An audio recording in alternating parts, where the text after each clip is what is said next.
A lot of people have been playing the Diablo 4 beta when it was free, and some people also when it was early access release kind of thing with a pre-order a weekend prior, and we all have opinions, and of course I will tell you mine, cause why not? There's a platform, I have a voice and a microphone, and why not do this? But that's besides the point. I do have an opinion when it comes to the state of Diablo 4, which is, I have to preface this, very much likely not what we're going to have once the game is released in terms of balance, in terms of game content and all of that, and that is fair. However, I do feel it is important to make this point because I think it's a point that we need to be aware of when we either judge, criticize, or feedback anything in relation to a game, especially one that has early access and especially one that has the concept of end game and not just, gameplay and going all through that, because mostly I do see a lot of people talk about this point and I kind of disagree with some of the opinions, and I also kind of see the devs, although they're not very public on this particular point in terms of like how the difference is between early and late game, but they do kind of say stuff along the lines of like, listen, endgame is going to be different, what you guys have seen is nothing yet. And although that is fair, I do want to stress out that early game is definitely important, and even though this might change and probably will change when the game is released, I think it's really important to understand why the early game is very, very crucial, at least for a new player, because obviously for us older players, we're probably gonna, stick around a little bit more, have maybe a little bit more patience. Although patience is also in short supply when we know the history of the Diablo development in the last, almost 5 years. Let's not forget, it's a BlizzCon 2018. But that out of the way, let's actually talk a little bit about early game and why it is important. As a little bit of a context, I played the Diablo 4 beta on both weekends. I have been playing Diablo games for a couple of decades now. I didn't play Diablo 1 too much, but I did start with 2 and pretty much played all of them, even Immortal, by the way, which in terms of gameplay I kind of liked, but that's maybe a video for never. I don't know, never gonna make that video. However, I do really enjoy Diablo as an ARPG. I've tried a lot of ARPGs as well, so I have some kind of frame of reference. And obviously, I do think early game is important because otherwise we wouldn't be making this video. As further deep down in the context, I have leveled Sorcerer, Necromancer to 25 on hardcore and leveled the Druid to 25 not on hardcore because lol. And played a couple of hours of Barbarian and Rogue. I didn't get to level them all the way to max. I didn't have that amount of time to play all of them, but I did get a little bit of a gist on how they play, and I kind of summarized a little bit how the experience of all of these are, at least early game until level 25 for some of these that we had access to. And this is to counteract the argument is like, okay, this is just level 25, this is not going to be the full release, but that is important because early game obviously creates first impressions, and for a lot of people the gameplay can live or die on their first impressions, and they might just drop the game or might just drop, Diablo entirely. So it is very important because class balance, which is one of the major issues that I want to tackle, and is not okay in terms of what you would experience with each classes, even though you have the argument that, late game having 10,000 legendaries is going to change all of that. That's not important because we first have to get there.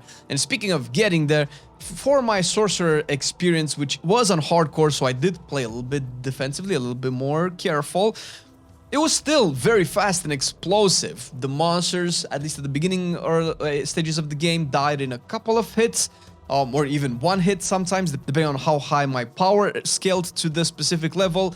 And I'm not gonna go into scaling, but it did get slightly harder as I leveled through until I got my first legendary. And I don't remember exactly which one it was, but I did get a couple ones that were particularly strong for Sorcerer. And once I got my first legendary, it felt like, oh, okay, I'm actually blasting now. It actually was pretty cool. And once I got my second legendary, which was also a good legendary, then it became really trivial. And, we had access to farming actual gear in the 25 endgame / level of Diablo beta. It became a joke. Everything would just die really quick. Now, obviously, you're not going to have this experience on live because, first of all, the legendary drop rate was 3 times higher on the beta than it will be on live, and you're probably not going to stop playing or progressing through the game at level 25 or whatever just to farm legendaries that you can use at that level. which probably in about 5 levels or so, they might become a little bit outdated. So that's not gonna be the experience. However, it did showcase kind of how the endgame would scale, let's say, relative to your power prior to acquiring, let's say, the legendaries. Not to mention that we're gonna have a lot more power endgame from what we know so far from the devs, which I guess it's fine. That's really cool. And Sorcerer felt nice. It was a hardcore experience. I felt surprisingly tanky for a caster. I didn't really feel in danger at any point in time.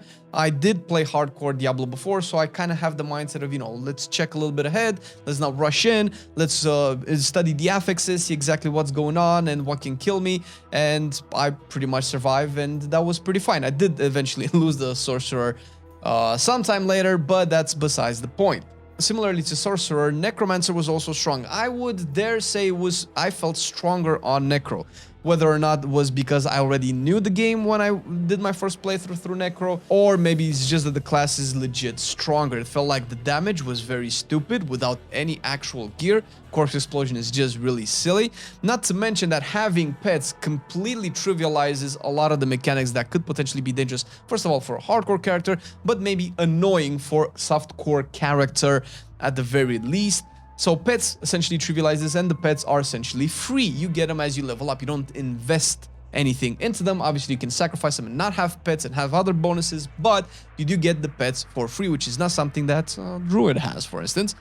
And once I actually got gear, it was godlike. It was overpowered, and I think that's maybe a fair and fine experience to have in a Diablo game.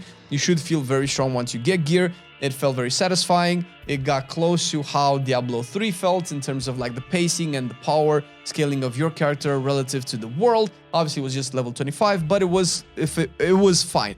If I would be a first-time player and I would play either one of these two characters, I would say, oh, this game is fun, man. I'm blasting stuff. Everything's exploding. I get cool gear. My skills do awesome stuff. Great.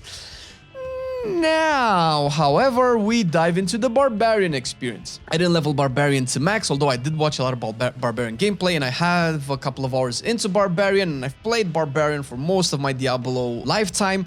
And I have to say, as a Barbarian, as a warrior, oh my god, I'm going in with big weapons, it didn't really feel that way. It looked that way, it sounded that way, but in terms of overall feel, it didn't actually deliver on the Barbarian experience, probably because it's just a tuning issue, which I am perfectly fine with. Tuning is something that's probably the easiest and the quickest to resolve. Oh, just give me 5% more damage there, 10% more damage reduction there, and I will probably not die to every pack, and I will probably, you know, have a much fun experience. And obviously, I'm not dismissing the argument that, you know, Barbarians can equip more weapons, you have more stats, and in the end you'll have just like a gazillion more legendaries. That's fine, but first you have to get there. And if you're playing like this big, meaty badass and you jump in with like 5 weapons in each hand, and then you just die really quickly, or it takes you like 10 minutes to fight a mob, that doesn't really feel like that experience. Like a person that probably plays Barbarian for the first time, they're gonna be like, what's going on? Why, what, I don't understand, right? So that's my personal issue. But probably bigger than that is the actual mechanics of, I guess, bosses, because usually packs are not really that bad. But the bosses are brutal for melee, specifically melees without mobility as Barbarian, especially early game when you don't have access to that. Sure, I'm not opposed to having mechanics that really hurts, you know, boulders that I have to dodge, or pools of fire that I cannot stand in. That's perfectly fine, but the overwhelming number of them and the overwhelming skew towards melee punishment felt very, very, very unfair, especially since I started playing with Sorcerer and Necromancer, and going to Barbarian, I'm like, holy shit, was this difficult when I played my Sorcerer and Necromancer? Because this is out of this world. I think Barbarian was the first time I actually started to use potions, which obviously says a little bit about Sorcerer and Necromancer, considering that they were also on hardcore. No, I'm joking. I definitely used potions there as well, but it definitely felt like I was kind of close to running out of potions on Barbarian, which fundamentally it's not a problem in terms of game design. That's a cool thing to have. I feel like it makes the game more challenging. However, the experiences do not match. And speaking of experiences that do not match, let's talk about Druid. Now, Druid is probably my favorite Diablo character. In Diablo 2, I probably have the most playtime on the Druid. In Diablo 4, I probably have more playtime on the Druid, even though I played all the other ones even more. The Druid I sank the most amount of time in. First of all, in terms of tuning, is just super low, man. Obviously, this will probably be fixed. That's not something that I'm necessarily worried about. I'm probably still going to main Druid at release, even though the only thing that can happen is if they do not actually touch Druid at all, but that's fine. As a first time experience playing Druid as my 5th, I think it was my last character that I played, it did not match the other ones. I really quickly ran out of potions. My damage was very low. It took a long time to kill stuff. Not to mention, as a Diablo 2 longtime player, I kind of had certain expectations about the Druid. Obviously, it's not the same Druid, but it's probably pertaining to the same type of fantasy. Bears are big and mean and tanky. Wolves are fast and agile and all of that. And neither of these two made me feel that way.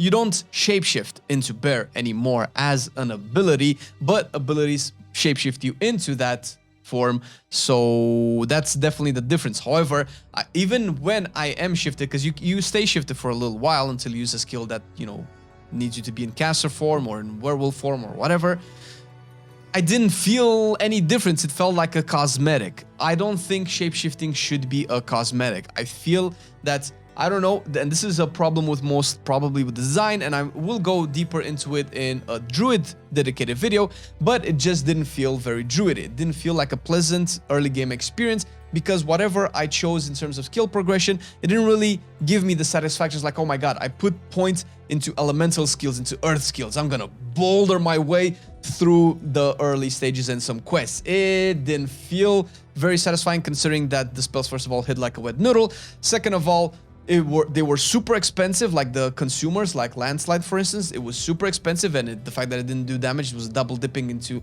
the annoyance part. The generators that I had to spam a lot because consumers are expensive are also bad, because the generators do not generate what would feel fun, as in a respectable amount of spirit to consume, and they also don't do a lot of damage. Not to mention that I have to invest a lot of points into the generators, and we dive too deep into the rabbit hole.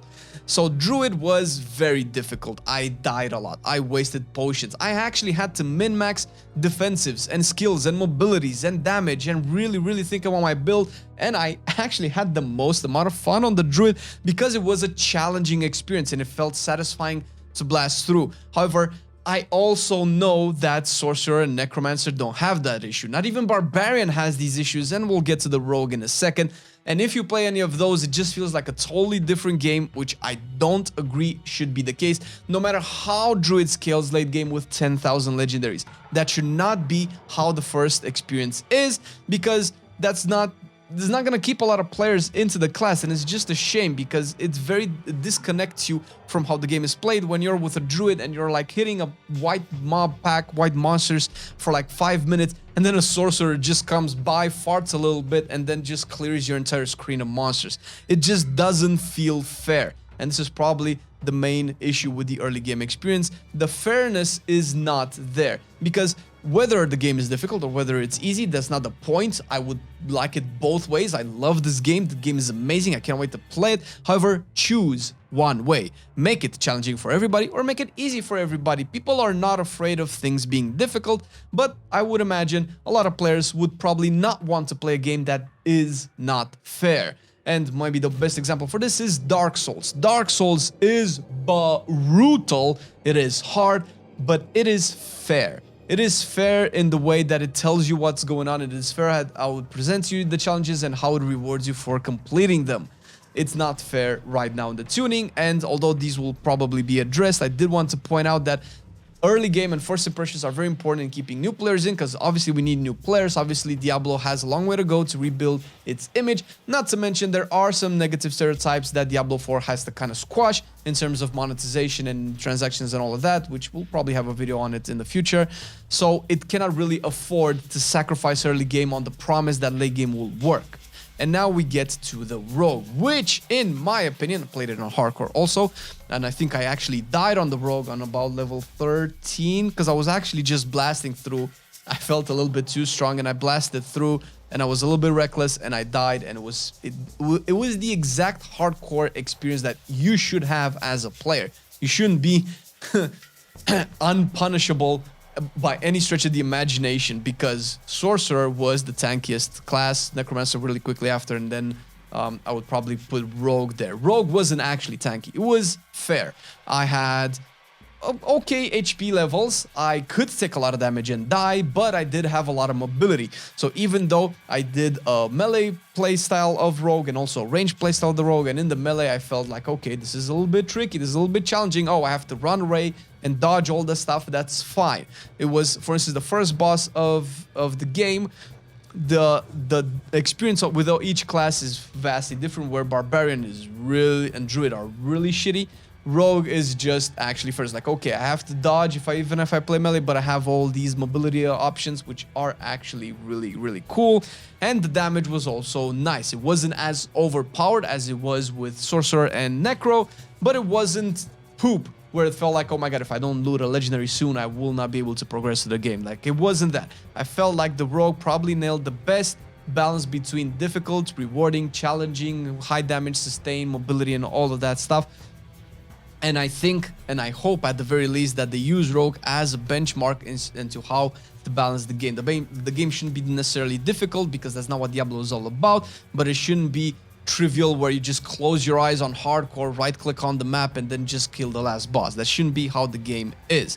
And that's why I believe that the beta experience that we had is very important in the way that we present this feedback to the devs, and I hope that these issues are resolved, among other stuff that Diablo could use. We also have a video on top 5 improvements Diablo could use, which you can also check on our channel. And if you like this style of content, please hit the like and subscribe and enable those notifications. It's a new channel. We love the game. We're very passionate. We want to make a lot more videos, but it would require a little bit of your help to grow, especially if you like it. If you don't like it, well, that is what it is. What can we do? But to kind of summarize it, it's fine that late game or end game kind of fixes a lot of issues or makes the game more enjoyable than early game, but we shouldn't sacrifice early game for the promise of a good late game, because that's not how you make a good game. That's not how you get new players in. That's not how you keep all players in, especially players that are a little bit jaded with the Diablo franchise and a little bit on the fence with how to perceive this new game. As a mini conclusions, just to stomp a little bit of the negativity, I personally love the game. I think it's amazing. I think it has massive potential. Everything that we hear from the devs is really cool, and I cannot wait to get my hands on it. I don't know if I'm gonna contact my family for about a couple of months, but hey, it's not the point. The point is to slay demons. Hope you enjoy the content. See you next time. Bye-bye.